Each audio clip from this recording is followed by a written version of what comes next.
Hi అండి, అందరికీ నమస్తే. Welcome to my channel. అందరూ ఎలా ఉన్నారండి? అందరూ బాగుండాలని కోరుకుంటున్నాను. ఈరోజు వీడియో ఏంటంటే సండే అండ్ మండే 2 రోజులు కలిపి ఒక వీడియోగా నేను షూట్ చేశాను.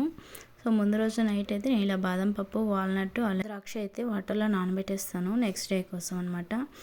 ఇంకా మార్నింగ్ అయితే నేను స్మూతీ అయితే చేసేస్తాను క్యారెట్తో. అది తాగేసాము. ఆఫ్టర్నూన్ లంచ్కి అయితే మటన్ కైమా అలాగే మటన్ 2 తీసుకొచ్చారు. నేను ముందుగా అయితే ఇలా అల్లం వెల్లుల్లి పేస్ట్ వీక్లీ వన్స్ అలా ప్రిపేర్ చేసి ఫ్రిడ్జ్లో పెట్టేసుకుంటాను. ఇక్కడ మటన్ అయితే ఒక సైడు పెప్పర్ ఫ్రై చేసుకుందామని మటన్ అయితే పెప్పర్ ఫ్రై చేసేసాను. కైమాన్ అయితే కొంచెం ముద్దగా పెట్టేశాను అనమాట, సంగటికి బాగుంటుంది అనేసి. వీక్లీ వన్స్ అన్నా కూర పప్పు లేదా ఇలా నాన్ వెజ్ చేసుకున్నప్పుడు ఆ సంగటి అయితే కంపల్సరీ అయితే చేసుకుంటాము. వీటితో పాటు ఇంకా వైట్ రైస్, రసం అయితే ఉండాలండి. మీలో ఎంతమందికి ఈ కాంబినేషన్ ఇష్టమో కామెంట్ చేయండి. పిల్లలు ఉన్నారు కాబట్టి కంపల్సరీ అయితే రసం అయితే పెడతాను. కొంచెం డైజెషన్ అవుతుంది కదా కొద్దిగా రసం అన్నంతో తింటే అనేసి. లంచ్ అయిపోయిన తర్వాత కంపల్సరీ అయితే నేను నిమ్మకాయ నీళ్ళు అయితే కంపల్సరీ చేసుకుంటాము. సో కొద్దిగా సాల్ట్ అలాగే చక్కెర వేసుకొని ఒక నిమ్మకాయ అయితే పిండేసుకొని ఇంకా నలుగురు లెమన్ వాటర్ అయితే తీసేసుకున్నాము. చాలా బాగుంటుంది ఈ ప్రాసెస్లో నాన్ వెజ్ తిన్నప్పుడు చేసుకొని తాగితే. ఇంకా ఈవినింగ్ అలా పిల్లల్ని తీసుకొని పార్క్కి వెళ్ళేసి వస్తా ఇలా వెజిటేబుల్స్ అయితే తీసుకొచ్చేసాము. ఇంకా మండే నుంచి ఇంకా మా వారికి పాపకి క్యారీ కట్టాలి కదా, సో డైలీ వెళ్ళి తెచ్చుకోవడానికి కుదరదు. అందుకని మార్కెట్కి వెళ్ళేసి అయితే అక్కడ తెచ్చేసుకున్నాను కావాల్సినవి ఒకేసారి. నైట్ అయితే ఇంకా ఫ్రూట్స్ అయితే కట్ చేసేసాను. ఉన్న రైస్ అలాగే నాన్ వెజ్ అయితే కంప్లీట్ చేసేసాము. నెక్స్ట్ డే కోసం అయితే నేను ముందు రోజు నైట్ ఇలా రైస్ అయితే కుక్కర్లో పెట్టేసి దాన్ని పూర్తిగా చల్లారించిన తర్వాత ఒక కుండలో అయితే వేసేసుకొని అందులో గోరువెచ్చని పాలు అయితే వేసుకున్నానండి. సో ఇది చద్దన్నం అంటారు, ఓవర్నైట్ ఫార్మెంటెడ్ రైస్ అని కూడా అంటారు. చాలా మంచిది, ఎండాకాలం స్టార్ట్ అయింది కదా దానికోసమని ఇలా చేసేస్తున్నాను. ముందు రోజు అంతా నాన్ వెజ్ తిన్నాం కదా, సో మరుసటి రోజు కొంచెం పొట్ట హాయిగా చల్లగా ఉంటుందని ఇలా చేసి పెట్టాను అనమాట.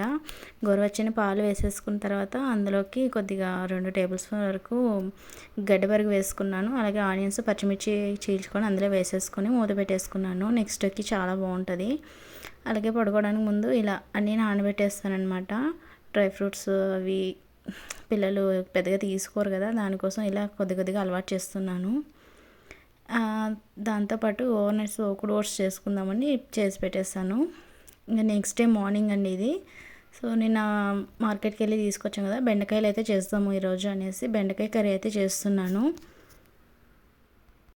పాపకి లంచ్ బాక్స్లోకి అయితే పొటాటో రైస్ కావాలనింది. సో తన వరకు అయితే పొటాటో రైస్ చేసి ఇచ్చేసాను.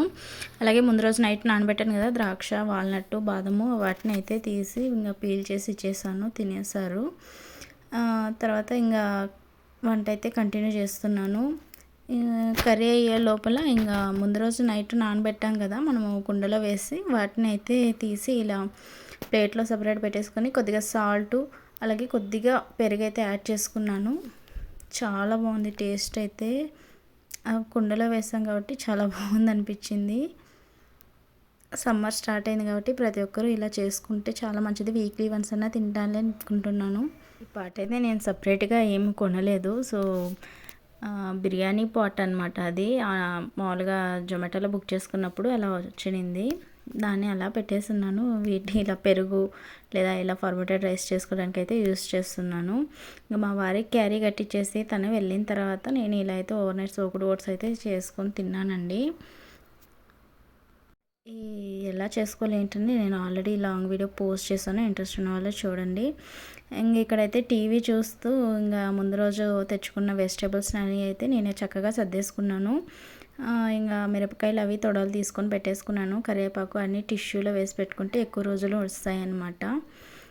ఇలా నీట్గా సర్దేసుకున్నాను. వెజిటేబుల్ రైస్ చేసుకోవాలనుకున్నప్పుడు ఒక బాక్స్లో ఉంటుందని ఇలా నేను బీన్స్ అలాగే క్యారెట్ అవి సర్దేసుకున్నాను. పచ్చి బఠానీలు అయితే నేను ఇలా ఒలిచి ఒక బాక్స్లో వేసి స్టోర్ చేసుకుంటాను అనమాట. ఇంకా ఆనియన్స్, పొటాటోస్ స్టాండ్లో పెట్టేసుకున్నాను. ఆ ప్రిపరేషన్ అయితే ఇలా ఉంటుంది అనమాట. సో సండే మండే వ్లాగ్ ఎలా ఉందో కామెంట్ చేయండి.